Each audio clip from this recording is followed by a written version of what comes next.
Bienvenidos alumnos y alumnas de segundo grado de secundaria a esta sesión de Aprende en Casa, un esfuerzo de la Secretaría de Educación Pública para que adquieran nuevos conocimientos y habilidades durante esta pausa escolar.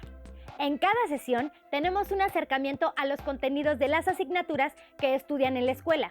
En esta ocasión es el turno de Lengua Materna Español.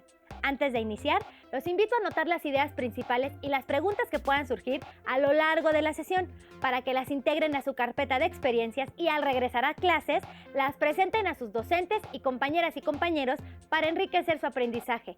Sin mayor preámbulo, comencemos. Hablaremos de la diversidad lingüística y cultural de los pueblos hispanohablantes, en particular del español. Esta lengua es hablada por millones de personas en el mundo, por lo que surgen preguntas como ¿hay una manera correcta de hablarla? O ¿cómo logramos comunicarnos con otros que también la hablan y viven en otros países? La difusión del español es esencialmente mediante la lengua escrita. Todos los días las personas lo escribimos en innumerables medios a nuestro alcance como correos electrónicos, cuadernos y aplicación del teléfono celular. Pero también lo vemos en los anuncios y letreros en la calle, entre otros muchos lugares. Para saber más sobre la forma en que una lengua como el español puede ser tan diverso en su vocabulario o en su gramática y al mismo tiempo tan entendible por quienes lo hablamos, los invitamos a ver el siguiente video titulado Una lengua unida. El español es una de las lenguas más utilizadas a nivel mundial, con aproximadamente 380 millones de hablantes. Pero aún hablando la misma lengua, no todos lo hacemos exactamente igual. Incluso, existen palabras que tienen significados distintos dependiendo de las regiones o países donde se usen. ¿Cómo es entonces que los hispanohablantes podemos entendernos a pesar de hablar de maneras distintas? Pues nos entendemos porque el origen de la lengua es la misma. Incluso es más rica, por ejemplo en México yo me he dado cuenta que el español es más rico que el que hablamos en España. Yo creo que porque se ha conservado la tradición de las expresiones que nosotros hemos intentado hacerlas probablemente más anglosajonas. Aquí se permanece mucho más el idioma como se hablaba antiguamente, con unas expresiones mucho más ricas. Bueno, la principal razón es que tenemos una raíz de la misma lengua. Somos todos descendientes de españoles porque casi toda América fue colonizada por españoles. Entonces tenemos la raíz común que es el español, la lengua, lo que llaman la lengua materna. ¿Sabías que la Real Academia Española es la entidad que da rango de norma a los cambios que los hablantes incorporan a la lengua en el uso cotidiano? Cuando una lengua tiene numerosas variantes dialectales y sociolectales, es conveniente contar con una serie de reglas y un vocabulario que se consideren ejemplares y constituyen una lengua normativa. Este es el caso del español. Veamos un ejemplo. En español, las siglas en la lengua escrita no modifican su forma cuando designan más de un elemento. Por ejemplo, las ONG están de acuerdo con la decisión. Necesitamos varios DVD. Tengo muchos CD que ya no escucho. En conclusión, debe evitarse el uso, copiado del inglés, de realizar el plural de las siglas añadiendo al final una S minúscula con o sin apóstrofo. Las normas se relacionan sobre todo con la lengua escrita y permiten comunicarse de manera efectiva a los hablantes de regiones o países distantes que comparten el idioma.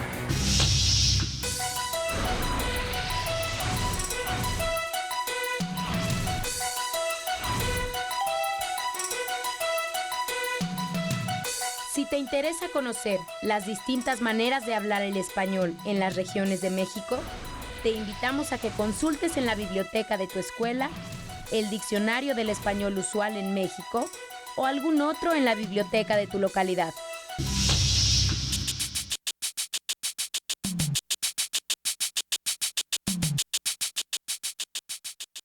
Bueno, esa es una de las preguntas que surgen constantemente si hay una forma correcta de hablar el español y lo cierto es que no la hay, ¿no? Lo que determina, hace un momento lo decíamos, es los usos y los usos los va determinando la gente, ¿no? Las referencias cambian, los usos cambian, los significados cambian y hay que estar atentos a estos cambios.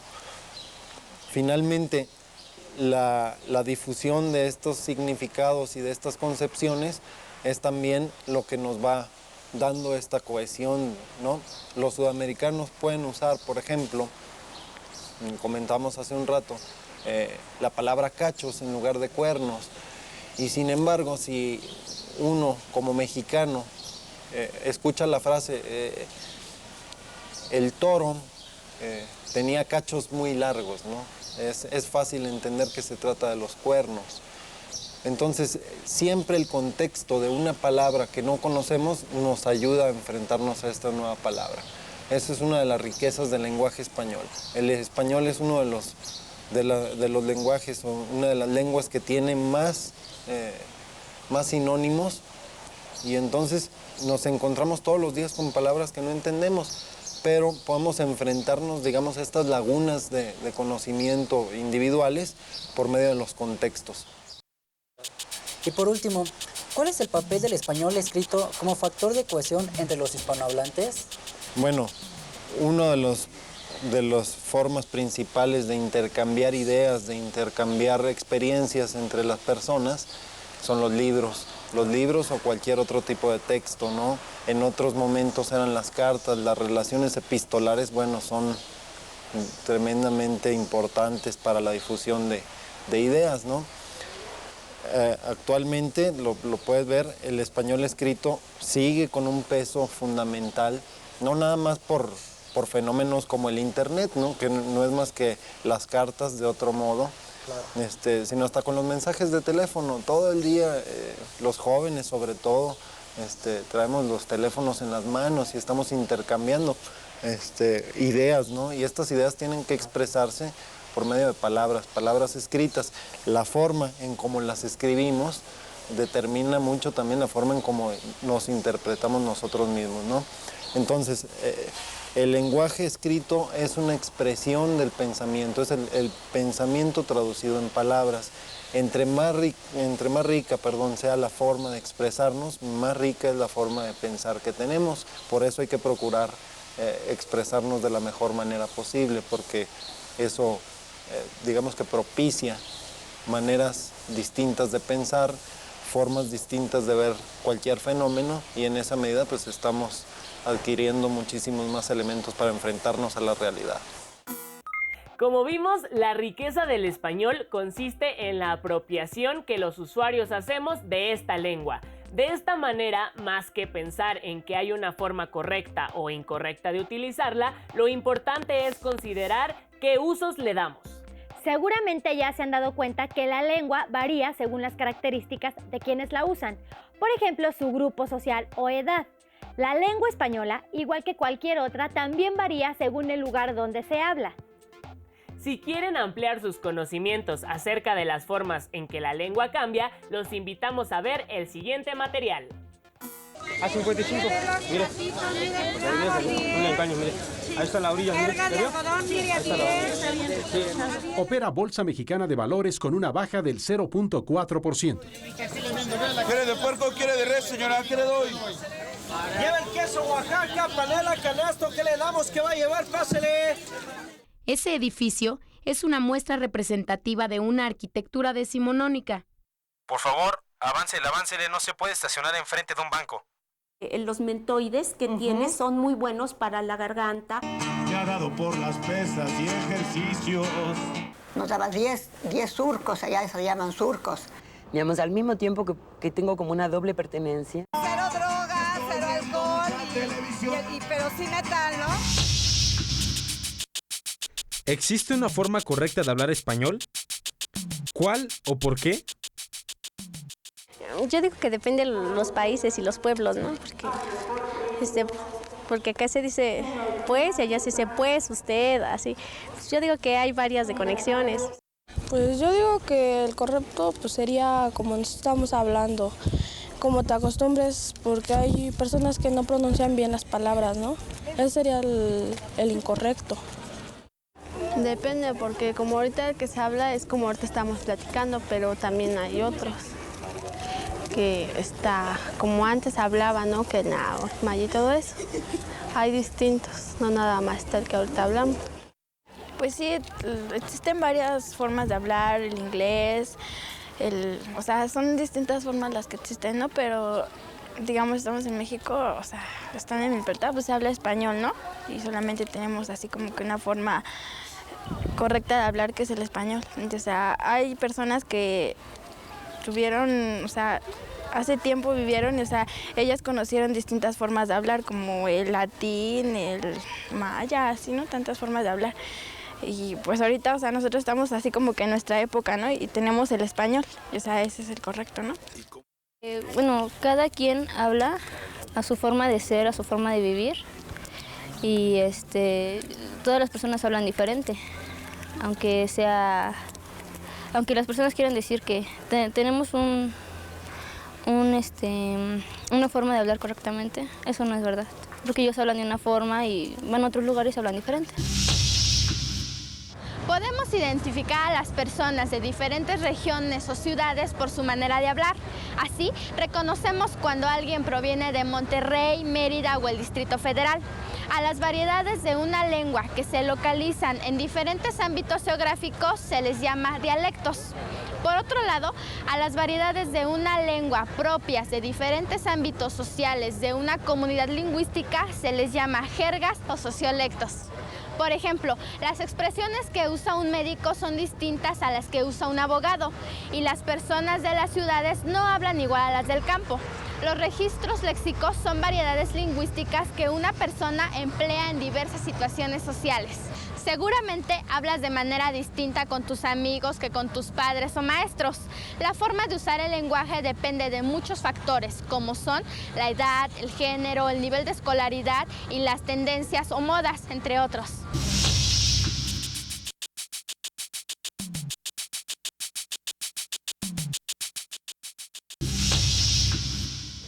Creo que la diferencia fundamental es que nosotros no tenemos influencias desde otros países como es Estados Unidos. Nosotros estamos más separados al ser de Argentina y tenemos influencia más itálica y española. En cambio, acá yo no vi tanta cantidad de inmigrantes italianos y españoles como tenemos nosotros. Y quizá acá haya más influencia de Norteamérica. Pues el español que se habla en España es muy diferente al de aquí porque hay muchas palabras que tienen otro significado que no tienen el de aquí. A veces tienes que explicarlo, igual si quieres decir algo de allí que aquí no lo utilizáis, es como que tienes que hablar como los niños pequeños para que te puedan entender y bueno, eso, que es muy diferente el español de España al español de aquí. ¿Sabías que el idioma español es una de las 3 lenguas con mayor número de hablantes en el mundo? Cuenta con aproximadamente 380 millones de hablantes. Es el idioma oficial en 21 países y en los Estados Unidos, donde no es el idioma oficial quienes lo hablan, constituyen el grupo lingüístico minoritario más numeroso. La mayor parte de los países hispanohablantes ocupa territorios contiguos, constituyendo así una de las áreas lingüísticas más extensas del mundo. El uso cotidiano que los hablantes le damos al español en cada lugar crea diferencias significativas. Por ejemplo, en México una pollera es una señora que vende pollo, mientras que en Argentina y en otros países de Sudamérica esta palabra se refiere a una falda. O para pedir un jugo de toronja en España tendrías que pedir un zumo de pomelo y trabajar en el ordenador y no en la computadora.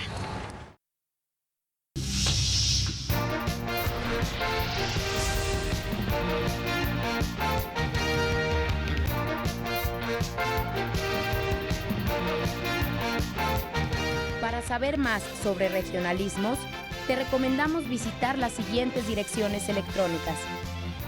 En esta página encontrarás un diccionario de regionalismos, organizados por palabras, léxico y temas. Y en esta, un diccionario popular de regionalismos del mundo hispanoparlante. ¿Sabías que existen formas de hablar el español que son consideradas por algunos como correctas o deseables y otras como inferiores por estar ligadas a estereotipos sociales? Cuando una persona es excluida de algún grupo social o laboral por su forma de hablar, se trata de un caso de discriminación lingüística que está relacionada con prejuicios lingüísticos, ideas preconcebidas acerca de una persona solo por su forma de hablar. Por ejemplo, llamar a alguien culto, ignorante, fino, vulgar, naco, fresa. Por ello, la Ley Federal para Prevenir y Eliminar la Discriminación, que entró en vigor el 11 de julio de 2003, considera en su artículo 9 como forma de discriminación el tratar a alguien de manera distinta por su forma de hablar.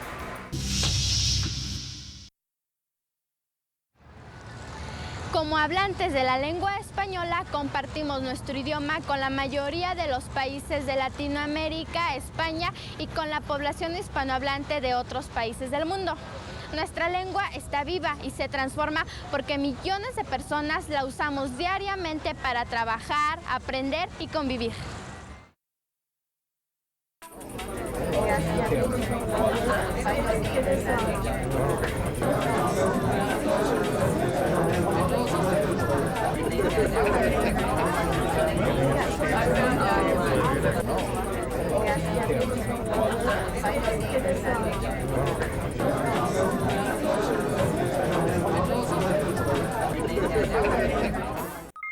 Según el video anterior, el español es la lengua que caracteriza al continente americano. Incluso en Estados Unidos hay una población muy amplia de hispanohablantes, mientras que en Brasil un gran número de personas aprenden español, pues todos los países vecinos lo hablan, por lo que requieren de esta lengua por cuestiones de intercambio comercial y cultural. Por otra parte, el español es una lengua con una amplia historia, que ha tenido diversas influencias para conformar su vocabulario. Suena interesante, ¿no es así? Pues los invito a que nos acompañen a ver la siguiente cápsula para profundizar al respecto. En el programa anterior analizamos la diversidad de forma en que los hablantes de la lengua española usan, recrean y adaptan el idioma. Una lengua viva cambia constantemente y esto no es reciente. A lo largo de la historia, la lengua se ha enriquecido por el contacto entre los pueblos, las conquistas, las guerras o los intercambios de productos culturales. Entre los años 711 y 1492 de nuestra era, España fue invadida y ocupada por conquistadores árabes, por lo que en esos siglos cambió la historia social y lingüística de la península ibérica. La influencia árabe y musulmana ha permanecido a través de palabras que se incorporaron y se transmitieron a los pueblos que los españoles conquistaron en América.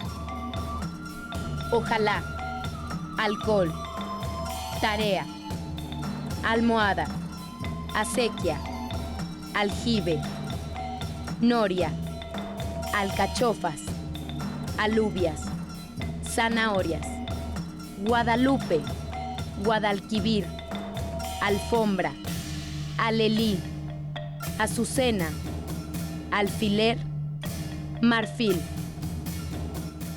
Más de 4.000 arabismos se han incorporado al español. Tras la conquista española, las lenguas indígenas fueron desplazadas por la imposición del castellano. Sin embargo, miles de palabras provenientes del náhuatl y otras lenguas indígenas fueron asimiladas e incorporadas al español. Tomate, chile, chocolate, aguacate, chayote, chapulín. Además de las palabras de origen árabe o arabismos y del origen náhuatl o náhuatlismos, nuestra lengua está llena de anglicismos, palabras provenientes del idioma inglés que se han incorporado al español por la influencia cultural y tecnológica de los países angloparlantes, principalmente de los Estados Unidos.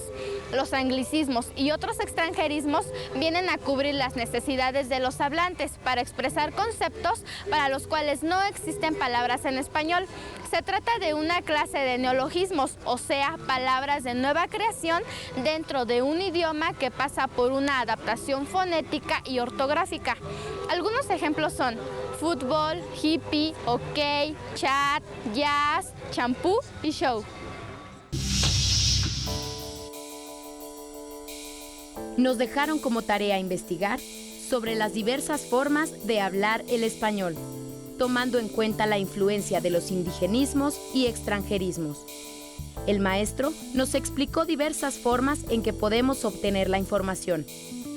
Una es investigar en libros, revistas, diccionarios, enciclopedias e internet. También poniendo atención a la forma en que habla la gente en la calle, en los programas de televisión o de radio, si tiene algún acento extranjero o si usan palabras de origen indígena.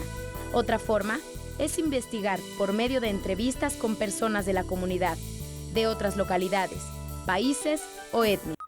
Como recién observamos, el español tiene una gran influencia del árabe, de las lenguas originarias de América y recientemente del inglés. Todos estos idiomas han enriquecido nuestro vocabulario. Además, la historia de la lengua española también está llena de otros cambios. ¿Sabían que en el siglo XVII las palabras puesto que significan aunque?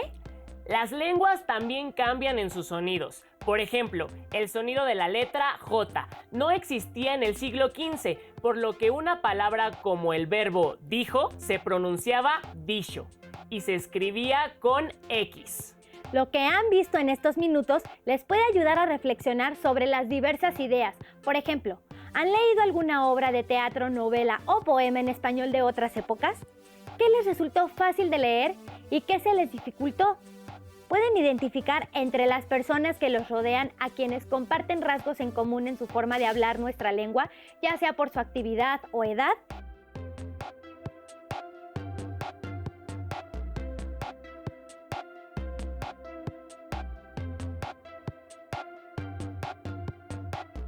Incluso si conocen a personas que sean de otras regiones de México u otros países de habla hispana, ¿pueden identificar algunas características en su forma de hablar que ustedes no usen o tengan significados distintos? ¿Se han preguntado por qué tener vocabulario de otras lenguas enriquece al español? Además, ¿qué pueden hacer para evitar la discriminación lingüística en su entorno? Los invitamos a platicar con su familia sobre estas inquietudes. Sus notas y reflexiones pueden incluirlas en su carpeta de experiencias. Además, consulten su libro de texto para tener ideas y nueva información sobre este tema. Esperamos que esta sesión les haya sido útil para mantener el ritmo de su aprendizaje desde casa. El objetivo es acercarles el contenido de las asignaturas, por lo que no se pierdan el siguiente programa de Aprende en Casa. Además, no dejen de seguir las recomendaciones en materia de salud. ¡Nos vemos pronto!